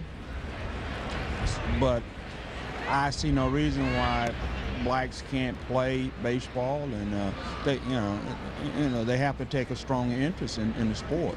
They're migrating to football and basketball, the more popular sports at the high school level, and they are taking the good athletes. But if a young black has the passion and the desire to play baseball, there's no reason why he shouldn't play, and I don't think they have any excuses why they don't play. I mean, your team last year, you had a lot of injuries. Scott Rowland and Jim Edmonds were a little healthier than they were at the end of last year. Can this be a better offensive team than it was last year? I think we can improve. I think we can improve production-wise by, getting more base on balls, better clutch hitting. They are healthy now, and hopefully they stay healthy. But, it's a good offensive ball club. It has always been, and I think the club could get better offensively. Hal, thank you very much. Back to John. Thanks, Peter, and thanks to Hal McRae. Of course, Hal McRae grew up with a great love of the game, and then his son Brian McRae also played in the big leagues. And Brian McRae, his love in high school was not baseball but football, and he said partly because in football he wasn't Hal McRae's son. So when he played baseball, he was always compared to his dad, who was a great player for Kansas City. And so Brian McRae found more pleasure in football simply because he could be judged for his own talents and not being always compared to his dad. Well, the one thing I remember, Hal McRae was a teammate of mine, and he had a passion for the game, a lot of energy, and I can understand what George Brett means when he says that he taught him how to play the game, because Hal definitely knew how to play the game. Drennan, and he's thrown out by Ryan. 5-1, the Cardinals leading Cleveland as we go to the last half of the 7th inning. And Rafael Betancourt has come on to pitch now for Cleveland. And he's got some power, blowing it right by Gilbert Cabrera. Strike one. 5-1, St. Louis leading. Another strong outing from Adam Wainwright is joining the rotation this year for St. Louis. Tomorrow night we'll see Chris Carpenter on the mound up against Tom Glavine. Opening night from Busch Stadium. It'll be 7 Central, 8 Eastern, 5 Pacific. The 2007 Major League season will begin. Mets and Cardinals tomorrow.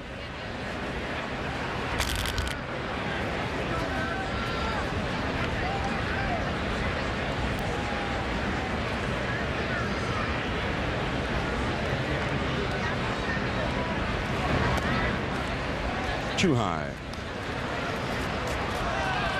And that was too high, but on the check swing, the ball glanced off the bat and into the glove of the catcher, Kelly Shopek, who's come on, and he held on to it. So that's strike 3. 1 away. Cabrera strikes out. Now Travis Hansen will come up. It's the Civil Rights Game. The first Civil Rights Game coming to you from Memphis, Tennessee.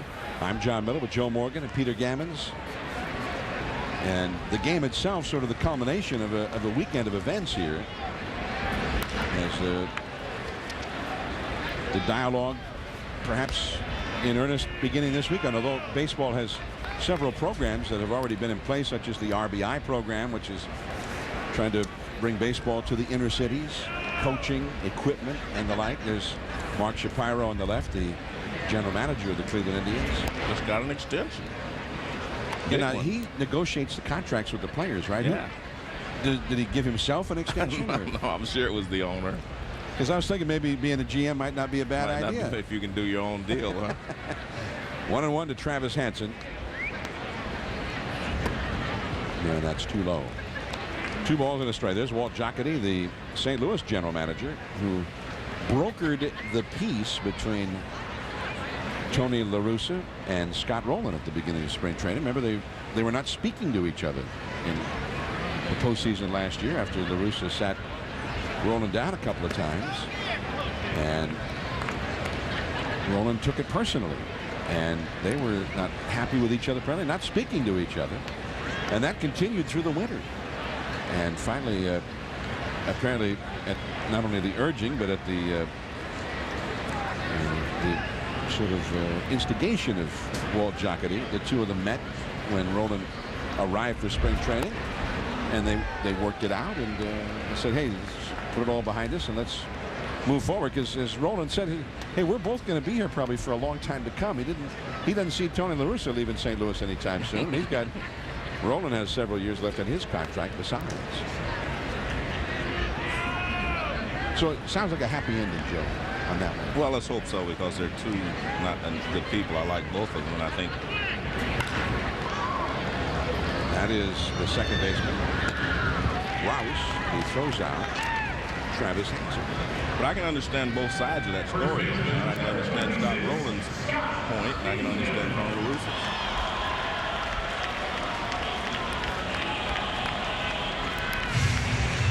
We did talk about the Civil Rights Museum, the National Civil Rights Museum, which is here in Memphis, which is a very powerful place. Tony La Russa went and visited that last night, and many of the players in both ball clubs also visited while they were here. The Lorraine Motel, where Martin Luther King was shot and where he died, is part of that museum. And the Reverend Dr. Joseph Lowry gave us a tour, or at least he gave our cameraman a tour, and we're going to take you on that video tour when the third out is recorded here. I know we promised that earlier, but we're going to deliver on it here momentarily. Scott Spiezio, the veteran, he resurrected his career with the Cardinals last year and was a very valuable man through the season and into the postseason. And that slider from Betancourt is a called strike. 1-2 to Spiezio.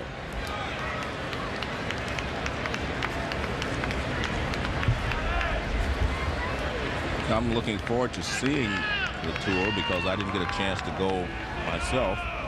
And I was involved in the luncheon today and etc. And I didn't have time to go over.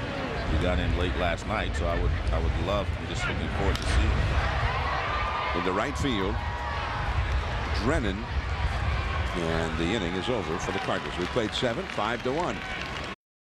Dr. Joseph Lowry, and I wrote down the thing he said there at the beginning of the tour. Men are born to be free, and any impediment to that freedom is met with struggle. Good point. So our thanks again to the Reverend Dr. Joseph Lowry for the tour, and for our colleagues here at ESPN for putting that together. That was beautiful. It's worth the trip to Memphis to alone just to get over there. Kelly Shopback is the hitter. There's a runner at first base. It's 5-1. St. Louis out in front. Kelvin Jimenez, the pitcher for the St. Louis Cardinals, into his second inning of work here. I'm John Miller with Joe Morgan, Peter Gammons. We've been joined throughout the afternoon and evening by several baseball figures, and we are very pleased now to be joined by Claire Smith, a longtime baseball writer, baseball reporter, author, and now the assistant sports editor of the Philadelphia Inquirer. Yes, sir. Still also writing. Yes, sir. Claire, welcome to the Civil Rights Game telecast. What a privilege to be here this weekend and be with you gentlemen. It's just a wonderful occasion. Well, I have to tell you this, John. I didn't even tell you before, but Claire and I were going to write a book together, and we had some family, difficulties, and we never got around to it. So, my next book, Claire Smith. You all heard that. Yeah. Well, now would finally be a book worth reading. I agree with you. No, your autobiography I enjoyed very much. Thank you very much. Yeah. Some parts of it. So we had competing books there for a while. Yeah, so we did. It's hard for either one of us to talk about the books without getting a little personal there. But, Two major leaguers, Hall of Famers. Now, Claire, you did a big story last year when they had the special. The Hall of Fame put the committee together, and they selected several heretofore overlooked members of the old Negro Leagues for the Hall of Fame, and Effa Manley, a woman who had been in an ownership position in the old Negro Leagues, and you did a lot of exhaustive research on her and did a great story about her.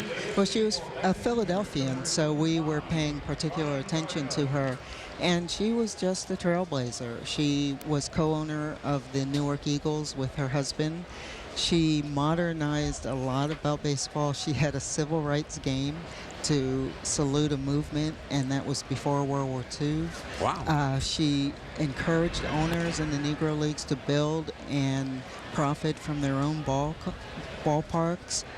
She advertised. She had special days for servicemen in an era when the services were segregated.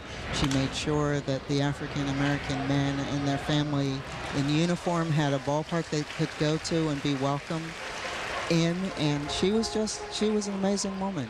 Well, there's more to that story, and we're going to ask you if you can hang on with us because we had a very quick inning there. Okay. Claire Smith is here with us.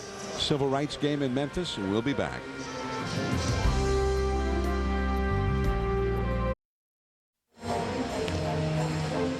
AutoZone Park in Memphis, Tennessee. The St. Louis Cardinals in this springtime friendly, leading the Cleveland Indians 5-1 as we go to the last of the 8th inning.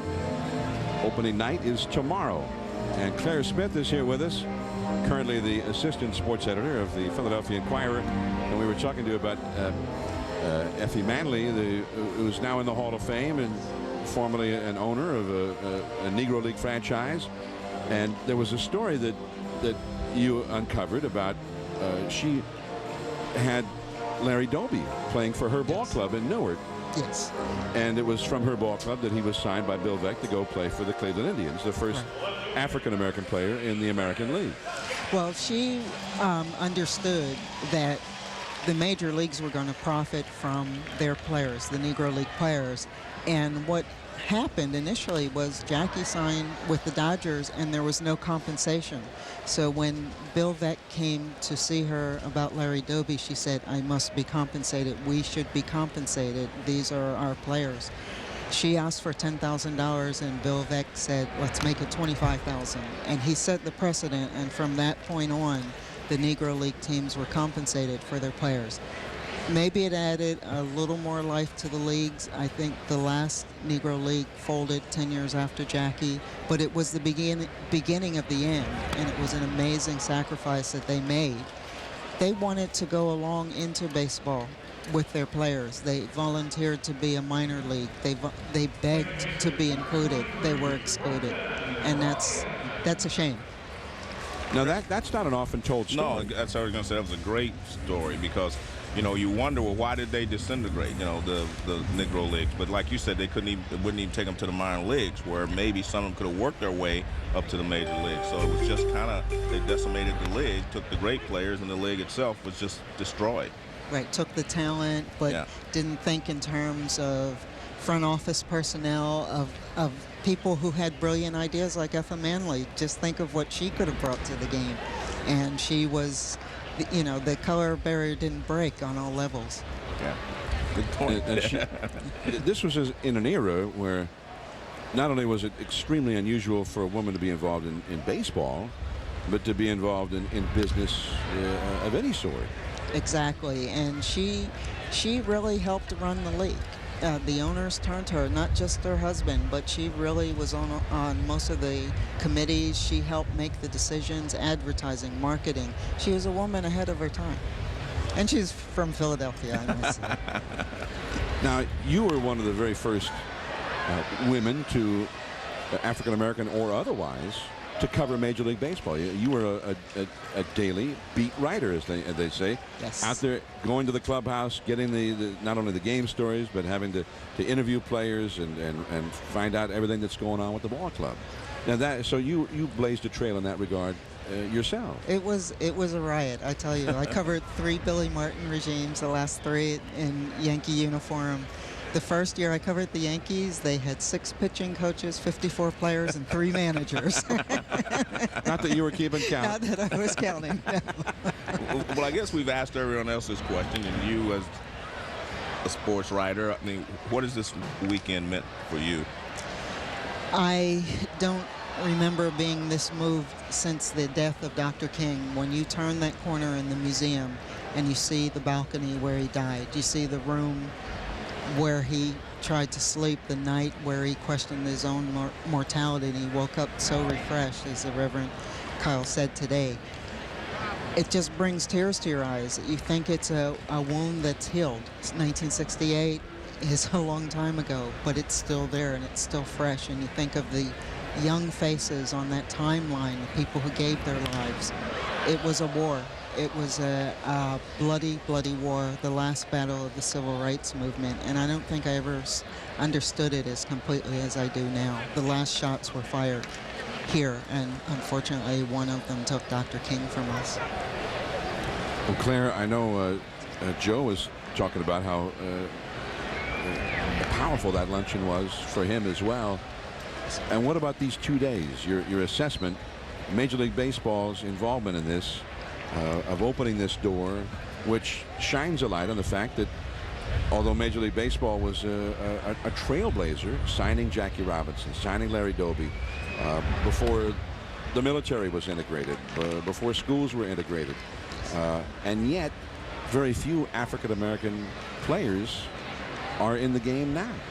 If the number is correct, 70 out of 800, that's just, as C. Sabathia called it, a crisis. Now, the game isn't being resegregated by law. It's being resegregated by choice, and baseball has to renew its commitment to the Black American fan. I don't think you grow players, you grow fans. And out of that deep fan pool comes a love of the game, and then the players follow.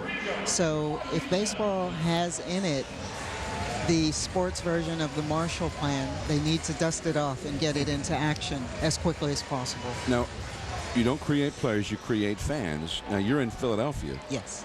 And a great player burst upon the scene in a big way last year. He'd come along the year before, but burst upon the scene last year. Ryan Howard. Yes. An African-American.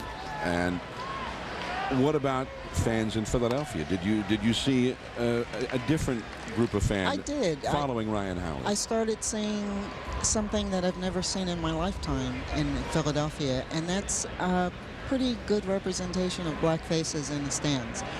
Philadelphia Phillies, for one reason or another, never had their Jackie Robinson. There was a love-hate relationship with Dick Allen. He was probably the most talented black player they've had since the game integrated, but it was a love-hate relationship, and so many people were torn about the way he was treated in Philadelphia that they didn't want to affiliate with the Phillies. Last summer, I started getting emails from people saying, I'm black, I haven't been in 25 years, or I've never been, and this Ryan Howard, I'm going, I'm traveling up from Washington, I'm coming from Baltimore, I gotta see this kid. And the Phillies, they're marketing Ryan. Ryan is a willing salesman for the game, he's a wonderful salesman for the game, and I'm just anxious to see if people are going to now, in the black community, put their money where their hearts are and where their mouths are, and come out and support this team that has a wonderful nucleus: Chase Utley, Ryan Howard, Cole Hamels, but has a wonderful leader in Tom Gordon, has Jimmy Rollins, who has guaranteed them a winner, so you might as well come out and see a team win. So it's going to be a fascinating summer, and it starts Monday. Well, the one thing we'll be able to find out, just what you said about you creating fans first, and then the players will follow. And I agree with that 100%. And like I've said before, there are a lot of different angles here that we can take, but that's a pretty good angle right there. Bringing your kids out, watching him, and those kids will want to be baseball players. I think that's the way it was all the days. My dad took me to the game. I learned to watch the game. I enjoyed it. Other fathers, moms took their kids to the game, and they followed suit. Now, maybe the African-American community in Philadelphia and other places will take their kids, and that's how you build the players again. So that's an excellent point. For 2 decades, our kids wanted to be like Mike. Maybe they want to be like CC and like Ryan and some other wonderful young players. And maybe this dialogue for the long-term future began this weekend. Hope so. Claire Smith, as always, a great pleasure. Thank you. And that's how you see why she's going to write my book. She's the best. Thank you, Jim. Thank you. I think is regretful for us is that our pregame ceremonies here, which the crowd at AutoZone Ballpark got to see in their entirety, and we were planning to televise in their entirety, but we were not able to because the NBA game that preceded us had an overtime. Right. But in that pregame was the film, the documentary film produced by Spike Lee for this weekend, talking about baseball, the civil rights movement, and Jackie Robinson, Larry Doby, the blending of the two, where they have come together over the years. And that was an excellent film, and I'm sorry we were not able to show it. Yeah, because it was. I mean, it had Spike Lee written all over it. Shows you a lot of the good and the bad. I mean, he doesn't sugarcoat very much. Johnny Peralta lifts a foul out of play, out onto the streets of Memphis. Been a memorable weekend, and Claire Smith was just eloquent. Well, she is very special, and when you talk to her, you know, you see that she understands the struggles that have gone on, not only just for African Americans, but as she talked about Ethel Manley. I mean, the women. She's in tune to everything. And you can't get her to write your book either. Don't think about that. All right, you've already put your call in. Yeah. I'm out of the book writing business anyway. I've got one more in me, John. Okay, well, then you better get Claire to do it. Exactly. And you better not waste any time, because she's going to have 10 other people making deals with her to write books for her. 1 ball and 2 strikes to Peralta. The soundbite which is a television term, but the sound bite there with Spike Lee, and that ball is caught in right field. It wasn't pretty, but